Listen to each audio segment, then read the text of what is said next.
আসসালামু আলাইকুম ওরহমতুল্লাহি ওয়াবারাকাতুহ। 1 মিনিট মাদ্রাসা ইউটিউব চ্যানেলে সম্মানিত দিনী ভাই বোনেরা, আমি আশা করি আল্লাহ তাআলার অশেষ রহমতে আপনারা ভালো আছেন, সুস্থ আছেন। আলহামদুলিল্লাহ। পবিত্র জিলকদ মাসের আজকে হচ্ছে দ্বিতীয় জুমাবার বা শুক্রবার। এই জুমার দিন আসরের নামাজ আদায় করার পরে কষ্ট করে 11 বার ছোট্ট দোয়াটি পাঠ করবেন। রব্বুল আলামিন আল্লাহ তাআলা চাহে তো সঙ্গে সঙ্গে আপনার মনের নেক আশাগুলো পূরণ হয়ে যাবে।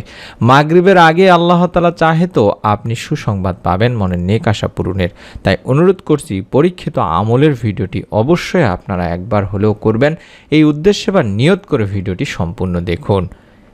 ইসলামে জুমাবার একটা মর্যাদাপূর্ণ দিন। এই প্রসঙ্গে আল্লাহ রাসূল সাল্লাল্লাহু আলাইহি ওয়াসাল্লাম বলেন, দিবসসমূহের মধ্যে জুমার দিন শ্রেষ্ঠ এবং তা আল্লাহ তাআলার কাছে অধিক সম্মানিত। ইবনে মাজার একটি হাদিসে আরও বর্ণিত হয়েছে, সূর্য উদিত হওয়ার দিনগুলোর মধ্যে জুমার দিন হলো সর্বোত্তম। এই দিনে আদম আলাইহিস সালামকে সৃষ্টি করা হয়েছে, এই দিনই তাকে জান্নাতে প্রবেশ করানো হয়েছে এবং এই দিনেই তাকে জান্নাত থেকে বের করা হয়েছে। সহিহ মুসলিম শরীফের সহিহ হাদিস। আর হাদিস অনুযায়ী পবিত্র জুমার দিনের আসরের সময়টি খুবই গুরুত্বপূর্ণ দিনী ভাই বোনেরা, কারণ এ সময় মুমিনদের জন্য বিশেষ কিছু আমলের কথা বলা আছে হাদিস শরীফে। আর আমলগুলোর মধ্যে রয়েছে দোয়া, জিকির, ইস্তেগফার ইত্যাদি। এছাড়াও আরেকটা আমলের কথা বর্ণিত হয়েছে, সেটা হলো বিশেষ নিয়মে দরুদ পাঠ করার কথা। অর্থাৎ জুমার দিন অন্যান্য যত আমলই করি না কেন, আপনি বেশি বেশি করে দরুদের প্রতি মনোযোগ দেবেন দিনী ভাই বোনেরা। জুমার দিন বেশি বেশি দরুদ পাঠের অনেক গুরুত্ব বর্ণনা করা হয়েছে হাদিসে। রাসূল পাক সাল্লাল্লাহু আলাইহি ওয়াসাল্লাম ইরশাদ করেছেন, তোমরা জুমার দিনে আমার উপর বেশি বেশি দরুদ পাঠ করো, কেননা তোমাদের পাঠকৃত দরুদ আমার সামনে পেশ করা হয়। আবু দাউদ শরীফের একটি হাদিস। তাছাড়া হাদিসে কুদসিতেও বলা হয়েছে, জুমার দিনে বেশি বেশি দরুদ পাঠ করো, কারণ জিবরাইল আলাইহিস সালাম এইমাত্র আল্লাহ তাআলার বাণী নিয়ে হাজির হলেন। আল্লাহ তাআলা বলেছেন, পৃথিবীতে যখন কোনো মুসলমান আপনার উপর একবার দরুদ পড়ে, আমি তার উপর 10 বার রহমত নাজিল করি এবং আমার সব ফেরেশতা তার জন্য 10 বার ইস্তেগফার করে। সুবহানাল্লাহ, সুবহানাল্লাহ, সুবহানাল্লাহ। দরুদের এতটা ফজিলত দিনী ভাই বোনেরা, হযরত আলী রাদিয়াল্লাহু তাআলা আনহু বর্ণনা করেছেন, যে ব্যক্তি নবী করিম সাল্লাল্লাহু আলাইহি ওয়াসাল্লামের উপর জুমার দিন 100 বার দরুদ পাঠ করে, সে কঠিন কিয়ামতের দিন এমন অবস্থায় উঠবেন যে তার চেহারায় নূরের জ্যোতি দেখে লোকেরা বলাবলি করতে থাকবে, এই ব্যক্তি কি এমন আমল করেছিল। সুবহানাল্লাহ। সুতরাং হাদিসে উল্লেখিত ফজিলতগুলো লাভের জন্য হলেও আমাদের পবিত্র জুমার দিনে যত আমলই করুন না কেন, পাশাপাশি অবশ্যই বেশি বেশি করে দরুদ পাঠ করতে হবে দিনী ভাই বোনেরা।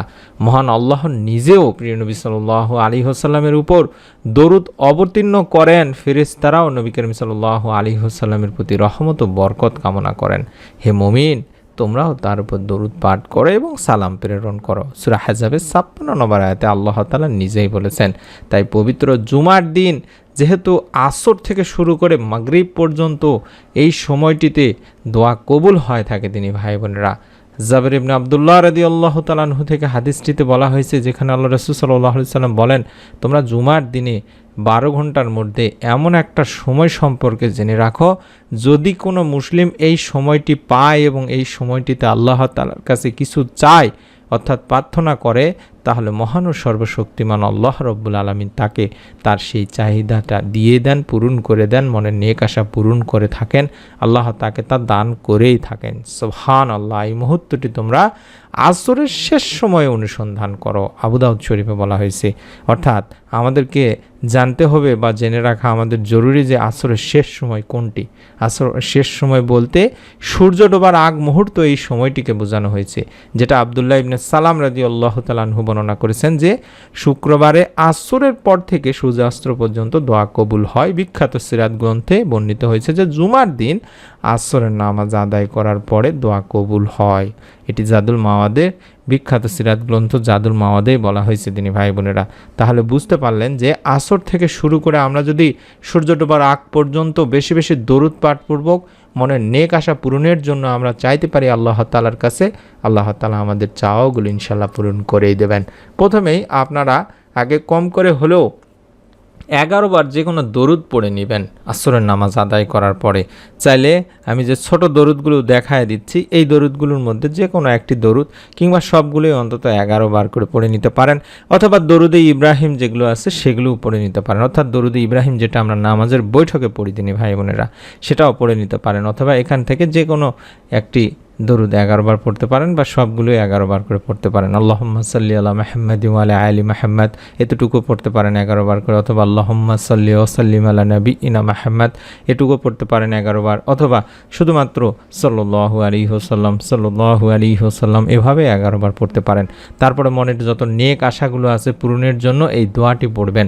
মনের একান্ত আশা পূরণে মানুষ অনেক আমল করে থাকেন, তবে ইসমে আজম দোয়া কবুলের গুরুত্বপূর্ণ উপায়। আল্লাহ তাআলার পবিত্র নাম ইসমে আজমের ওসিলায় দোয়া করলে আল্লাহ তাআলা তা কবুল করেন মর্মে হাদিসে ঘোষণা দেন স্বয়ং বিশ্বনবী সাল্লাল্লাহু আলাইহি ওয়াসাল্লাম। সুবহানাল্লাহ সুবহানাল্লাহ।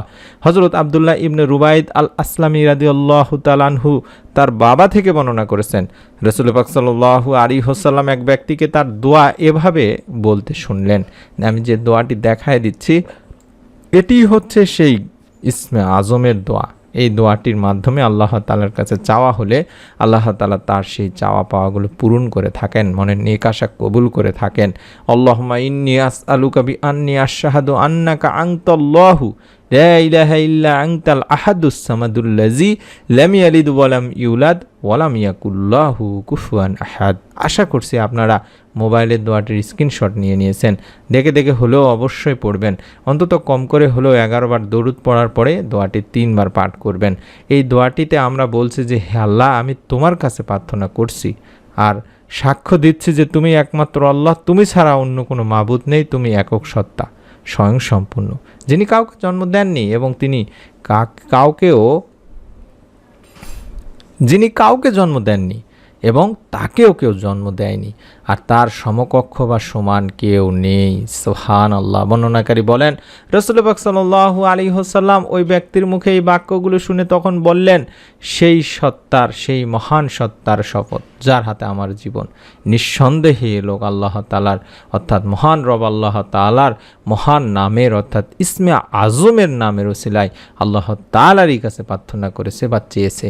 যে নামের ওসিলায় দোয়া করা হলে বা কিছু চাওয়া হলে তিনি তা কবুল করেন, তাকে তা দান করে থাকেন, এবং যে নামের ওসিলায় কোনো কিছু সাহায্য প্রার্থনা করা হলে তিনি তাকে দান করেন বা সাহায্য করেন। তিরমিজি ইবনে মাজাতে বলা হয়েছে। তিনি ভাই বোনেরা এই হাদিসের আলোকে এই দুনিয়ার অনেক হাদিস বিশারদরা বলেছেন এটি হলো সেই দোয়া যেটিকে ইসমে আজম বলা হয়। সুবহানাল্লাহ। আল্লামা ইবনে হাজার আসকালানি রাহমাতুল্লাহি আলাইহি হাদিসটিকে ইসমে আজমের সবচাইতে নির্ভরযোগ্য ও বিশুদ্ধ হাদিস হিসেবেও আখ্যায়িত করেছেন।